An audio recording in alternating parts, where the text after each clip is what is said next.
नमस्कार, मी हवामान अभ्यासक अनिलराज मुलगे, राहणार मुलगेमळा, बार्शी, जिल्हा सोलापूर. आपणा सर्वांना रक्षाबंधनच्या हार्दिक शुभेच्छा. दिनांक 9 ऑगस्टचा हवामान अंदाज.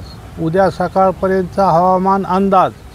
आज पूर्व विदर्भात चक्रकार वाऱ्याची निर्मिती आहे. तसेच आज रत्नागिरी, सिंधुदुर्ग तसेच सांगली जिल्ह्याचा उत्तर भाग, वाशिम, यवतमाळ या जिल्ह्यात किंवा दिलेल्या भागात ढगाच्या गडगडाटासह मुसळधार पाऊस पडण्याची शक्यता राहील. तसेच मुंबई व उपनगरात पुणे, रायगड, सातारा जिल्ह्याचा पूर्व दक्षिण भाग, कोल्हापूर तसेच सांगली जिल्ह्याचा इतर भागात, संभाजीनगरचा पूर्व व दक्षिण भागात, जालना जिल्ह्याच्या पश्चिम भाग, बीड, हिंगोली, अमरावती जिल्ह्याचा उत्तर भाग तसेच नांदेड, लातूर, धाराशिव, सोलापूर या दिलेल्या जिल्ह्यात किंवा दिलेल्या भागात मध्यम ते मुसळधार पाऊस पडण्याची शक्यता राहील. यापैकी काही जिल्ह्यात ढगाच्या गडगडाटासह पाऊस पडण्याची शक्यता राहील. तसेच नंदुरबार, धुळे, जळगाव या जिल्ह्याच्या काही भागात, तसेच बुलढाणा, अकोला, गोंदिया, गडचिरोली, अहिल्यानगर तसेच सातारा जिल्ह्याच्या इतर भागात वर दिलेल्या जिल्ह्यात किंवा दिलेल्या भागात हलका ते मध्यम पाऊस पडण्याची शक्यता राहील.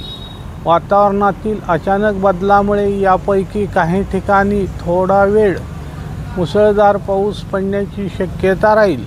तसेच राज्याच्या इतर जिल्ह्यात हवामान ढगाळ व सूर्यप्रकाश असे राहील.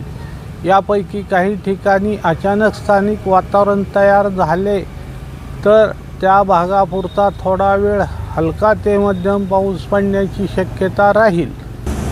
तसेच बार्शी तालुक्यात हवामान ढगाळ व सूर्यप्रकाश असे राहील. तालुक्याच्या काही भागात हलका ते मध्यम तर काही भागात मध्यम ते मुसळधार पाऊस पडण्याची शक्यता राहील. महत्त्वाचे, आज पूर्व विदर्भात चक्रकार वाऱ्याची निर्मिती असल्यामुळे राज्यातील पश्चिम विदर्भ, मध्य महाराष्ट्र, मराठवाडा व खानदेश या विभागातील एखादे दुसरे जिल्ह्यात अचानक वातावरणातील बदलामुळे मुसळधार पाऊस पडण्याची शक्यता राहील.